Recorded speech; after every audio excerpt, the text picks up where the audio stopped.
নমস্কার বন্ধুরা, আজ শুক্রবার।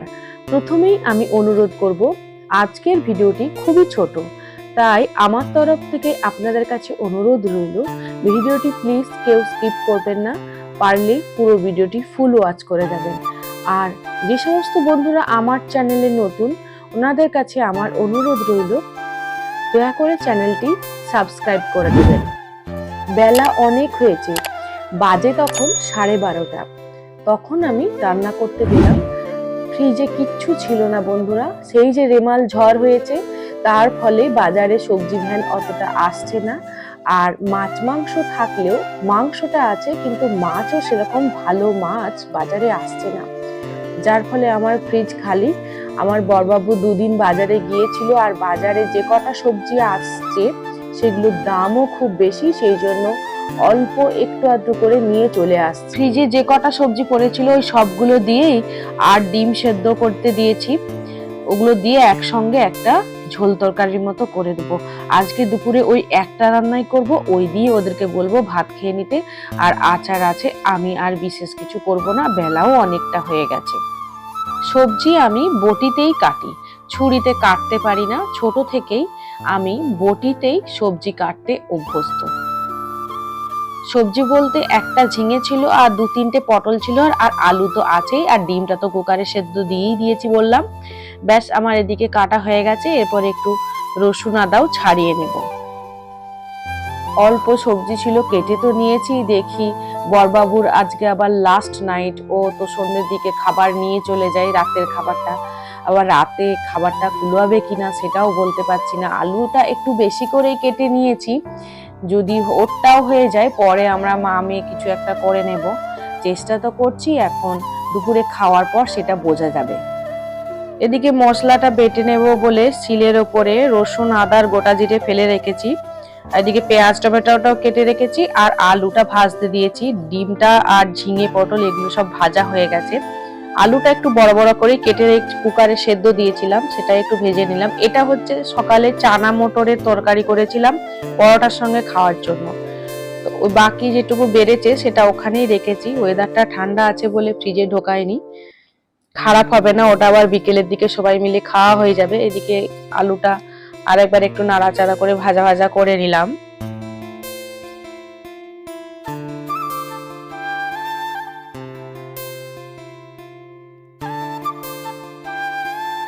এরপরেই চললাম মশলাটা বেটে নেব। মশলা বলতে রসুন আদা গোটা জিরে যেটা দিয়ে রেখেছি শিলের উপরে, সেটা একটু বেটে নেব। আর একবারে আমি বাটতে পারি না, আরো 1-2 বার আমি বেটে 3বারের বেলায় আমি মশলাটা বেটে তুলে নিই।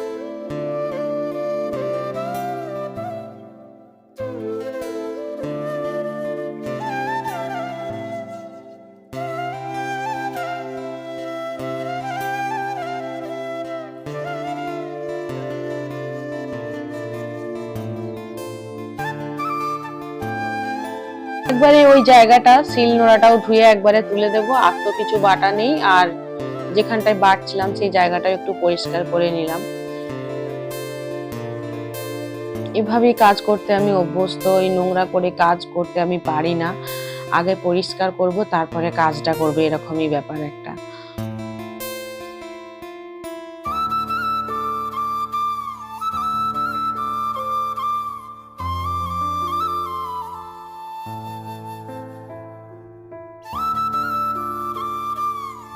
এদিকে আলুটাও আমার ভাজা হয়ে গেছে, তো আলুটাকে এরপর আমি নামিয়ে কড়াটা ভালো করে পরিষ্কার করে নেব। তারপরে মশলাটা কষিয়ে তরকারিটা বসিয়ে দেব, তাহলেই আমার রান্না শেষ।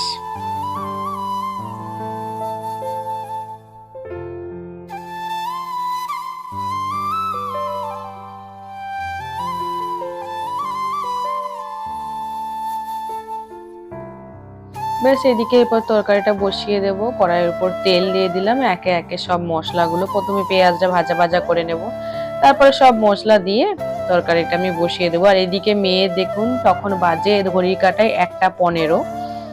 তখন বাপ বেটি দুজনেই ঘুমাচ্ছে, মেয়ে এদিকে সোফায় শুয়ে ঘুমিয়ে গেছে। আর বাইরে ওয়েদার তো ঠান্ডা, বৃষ্টি হচ্ছে, রোদ্দুর নেই, তাই সমস্ত জামা কাপড় বারান্দার মধ্যেই মিলতে বাধ্য হয়েছি। আর এদিকে ওর বাবাও আমরা ঠাকুর ঘরে পড়ে পড়ে ঘুমাচ্ছে। আর এই মেয়েও ঘুমাচ্ছে আর আমি রান্না করছি।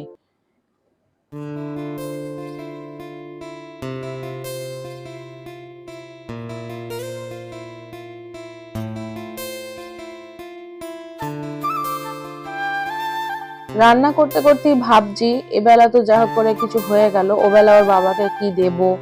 যদি তরকারিটা থাকে, ভাত একেবারে চাল নিয়ে নিয়েছি, তরকারিটা যদি থাকে তাহলে ওর বাবাকে আমি ছেড়ে দিতে পারবো, মা মেয়ে কিছু একটা করে নেব। কিন্তু মা মেয়ের কি করব সেটাই এবার মাথায় ঘুরছে।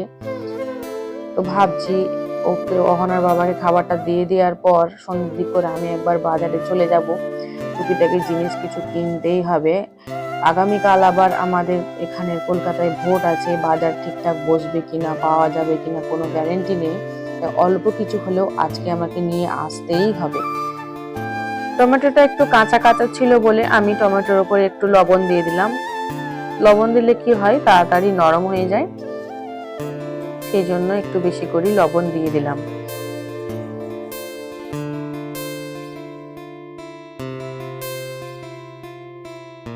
ব্যাস এরপরে আর কি বাটা মশলাটাও দিয়ে দেবো, তারপরে একে একে গুঁড়ো মশলা, হলুদ গুঁড়ো, লঙ্কা গুঁড়ো, জিরে গুঁড়ো, ধনে গুঁড়ো, জিরে গুঁড়ো না, জিরে তো আমি গোটা জিরে বেটে দিয়েছি, আর জিরে গুঁড়ো আমার এমনিতেও নেই, ওই ধনে গুঁড়ো, লঙ্কা গুঁড়ো সব দিয়ে মশলাটা, ভাজা সবজিগুলো দিয়ে মশলাটা কষিয়ে জল ঢেলে দেবো।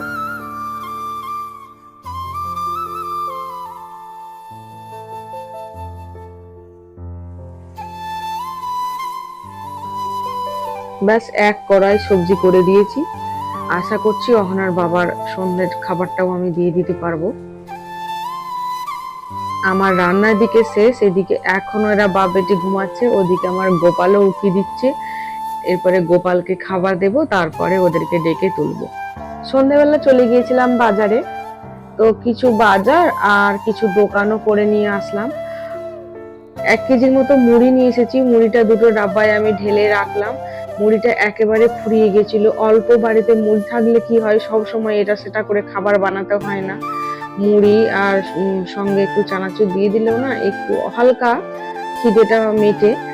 অহনা খেতে চায় না, আমি হয়তো মাঝে মধ্যে একটু বাটি করে মুড়ি চানাচুর নিয়ে বসে খেলাম, ভালোই লাগে খেতে, আর অহনার বাবাও খায়, তাই মুড়িটা আমাদের সবসময় আনাই থাকে। ওদিকে হয়েছে এক কাণ্ড, 500 টাকার নোটটি বড়বাবু হাতে ধরিয়ে দিয়ে বললো যাও বাজার করে নিয়ে এসো। আর আমার কাছে ছিল একটি 50 টাকার নোট।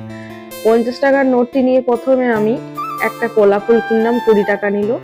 আর 1 কিলো সবজি, 500 উচ্ছে আর 500 পটল। তো এই দুটো 1 কিলো সবজিতে 30 টাকা, 30 আর 20 50 টাকা চলে গেল, আর রইল 500 টাকার নোটটি। আজ যে কিছু সবজি নেব, আর কেউ 500 টাকার নোটটা আমার খুচরো দেবে না।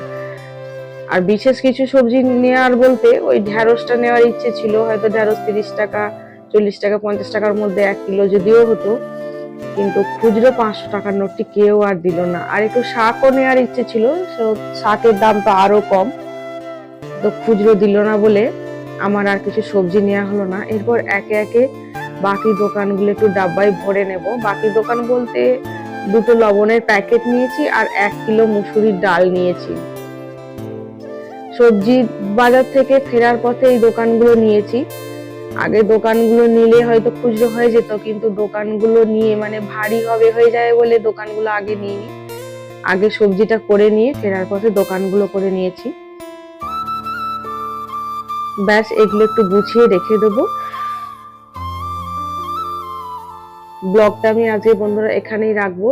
দেখা হচ্ছে আগামীকালের নেক্সট ব্লগে। আপনারা সকলে ভালো থাকবেন। Tata, by.